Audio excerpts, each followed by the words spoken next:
मैं संरक्षण चाहता हूं और मेरे दल की तरफ से और मध्य प्रदेश की जनता की तरफ से ये मैं बात रखना चाहता हूं। आपने पूर्व वक्ता आदरणीय गोपाल भार्गव जी जो पूर्व मंत्री भी है, अच्छा आपने उनको वक्त दिया है। माननीय वित्त मंत्री श्री जगदीश देवड़ा जी जो उप मुख्यमंत्री भी है, उन्होंने बजट भाषण 12 मार्च को सदन में प्रस्तुत किया और ये बजट अनुमान वर्ष 2025-26 का बजट प्रस्तुत किया। माननीय सभापति महोदय, लगभग 4,21,032 करोड़ रुपए का बजट प्रस्तुत हुआ है। और माननीय सभापति महोदय, मैं आपको बताना चाहता हूं कि जिस तरह से जो बजट भाषण जो किया गया है और बजट भाषण में उन वादों को, उन भाषण को पूरा करने के लिए जिन अनुदान मांगों की मदों में उनको जो बजट को प्रोविजन करना चाहिए, प्रोवाइड करना चाहिए, वो बहुत सारे भाषण ऐसे हैं जो पूर्ति करते हुए नहीं दिख रहे हैं। तो पहले दिन से ही सरकार का बजट का जो भाषण है, मैं समझता हूं कि वो फेल हो जा चुका है और दिशाहीन हो जा चुका है। माननीय सभापति महोदय, मैं उसको आगे स्पष्ट करूंगा और मैं उसका आगे खुलासा करूंगा कि जब आपने अनुदान मांगों की मदों में उसको बजट को आपने प्रोवाइड किया ही नहीं, तो वो किस तरह से नीचे धरातल पे उतरेगा और जनता के वादों को पूरा करता हुआ बजट दिखेगा। माननीय सभापति महोदय, मैं बताना चाहता हूं कि जिस निवेश के दम पर प्रदेश के युवाओं को भविष्य का सपना दिखाने की कोशिश माननीय मुख्यमंत्री जी ने और वित्त मंत्री जी ने की थी, वो भी वादा पूरा नहीं हो पा रहा है। लगभग जो निवेश प्रोत्साहन योजना के बारे में मुख्यमंत्री जी और वित्त मंत्री जी ने जो बात कही है और राज्यपाल जी के अभिभाषण पे माननीय मुख्यमंत्री जी ने अपना वक्तव्य दिया था, उसको मैं आगे उसका मैं खुलासा करूंगा। और इस सरकार का कर्ज का मर्ज सरकार पे बढ़ता जा रहा है। माननीय भार्गव जी, सदन के अन्य सदस्यगण भी सुने कि आप कितना और मध्य प्रदेश की जनता को कर्ज में उतारेंगे, कितना उनके ऊपर कर्जा लादेंगे। माननीय सभापति महोदय,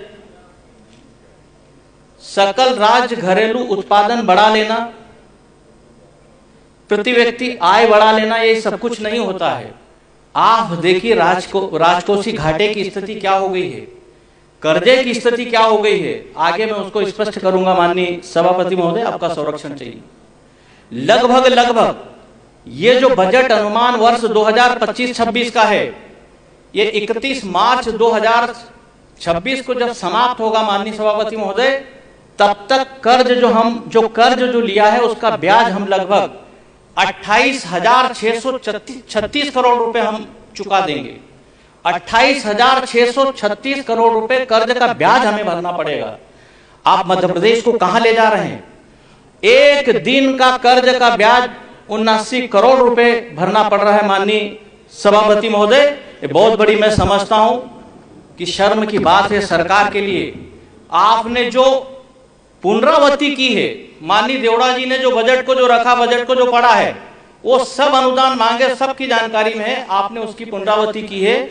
माननीय सभापति महोदय, 4,21,032 करोड़ का बजट, और मैंने पढ़ा है कि इतने का ही कर्ज है, ऐसा सरकार कहती है। सरकार ने जो आंकड़े जो छिपाए हैं उनको मैं स्पष्ट और उसका मैं खुलासा करना चाहता हूं। आपने बजट अनुमान को जो माननीय वित्त मंत्री जी ने यहां जो पढ़ा, तो जो कर्ज है आपने उसको क्यों नहीं रखा?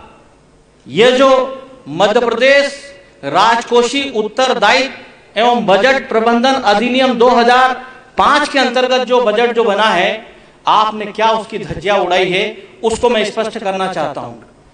माननीय सभापति महोदय, मैं 3 बजट का जो एक बजट लेखा बन जा चुका है वर्ष 23-24 का, 24-25 जो है बजट पुनरीक्षित है उसका, और ये जो बजट अनुमान है वर्ष 2025-26 का, इनका तीनों का मैं खुलासा करूंगा।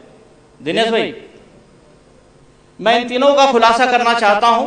अब पुनरीक्षित अनुमान जो वर्ष 24-25 का जो बजट जो रहा उस समय का कर्ज माननीय सभापति महोदय सुन लीजिए, लगभग 4,62,217.71 करोड़ रुपए का कर्जा हो गया है।